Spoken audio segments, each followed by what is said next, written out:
eSafety Commissioner has one, Julie Inman Grant. She has an American accent, funnily enough. Anyway, that's sort of by the by. She was up in a Senate Estimates Committee this week, and she and the, Communications Minister, Michelle Rowland, communication clearly not being my strong suit tonight, have been going hard against Twitter and other social media companies over misinformation and disinformation and safety. Now, you might remember last year that the eSafety Commissioner and the federal government slapped a massive fine on Twitter, now X, and its owner, Elon Musk, for refusing to respond to a big litany of questions that they sent off. Now, some of these questions related to supposed safety and a number of previously banned Australian Twitter accounts that were reinstated after Elon Musk took over. Now, clearly the eSafety Commissioner was very concerned about these previously banned Twitter accounts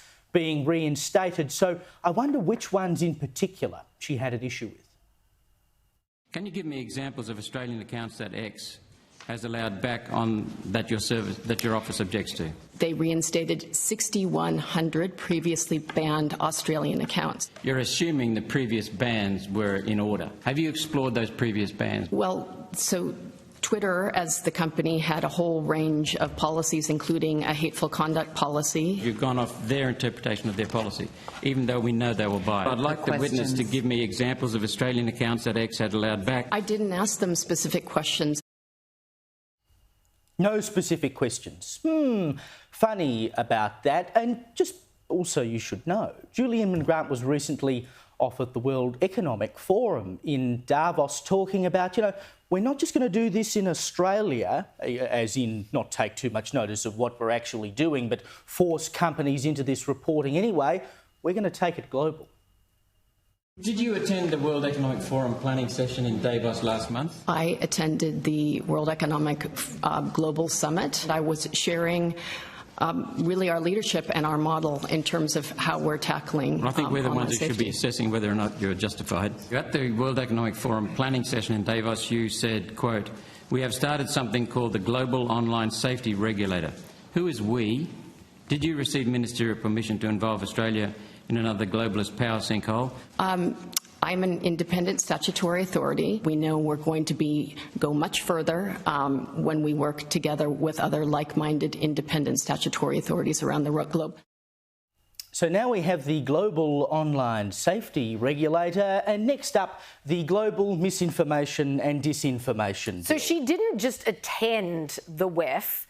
She was a contributor. So we know, which we knew already because nobody elected this woman to be the communications czar. We literally pay this woman over $445,000 a year to trash free speech. That's it. That is her job. If I was Prime Minister, she'd be the first to go, and her entire department. Interesting backstory. So she used to work for the old Twitter, right? So she has a personal vendetta against the new Twitter. She left when Elon Musk, champion of free speech, took over, and so she keeps going after him. We know last year she slapped him with that fine of over $600,000. Yeah. He hasn't replied or paid. This has been going on for almost a year now. It was February of last year that she's like, oh, we're levelling him these fines. And if he doesn't get back to me, she said she's going to make it $782,000 a day, which she'll back pay. She'll make sure that he's charged that every day since February of 2023. Of course, Elon Musk does not give a flying rip about this unelected bureaucrat screaming on the island of Australia because, once again, she has this personal vendetta. That's why she keeps going after Twitter, saying, oh, it's a matter of safety. She actually said there's 3 key drivers to get companies to change their behaviour: reputation, regulation and revenue. I can tell you now, lady, The three Elon Rs. Musk doesn't give a flying rip about any of those. So the irony of this is she's super tough on Elon Musk, right? Because he didn't get back to her with some answers to questions. But also, he's the new boss of the Twitter that she believed in, which is why she can't believe he let all those thousands of people out of Twitter jail and she wants them locked back up using Australian law. But compare that, right, her reaction to Elon Musk, who didn't answer some questions, so a $650,000 fine, compared to the Australian government, which when she last year released a major report into age verification on porn sites, and she simply requested in that report that the government trial that and see if it works.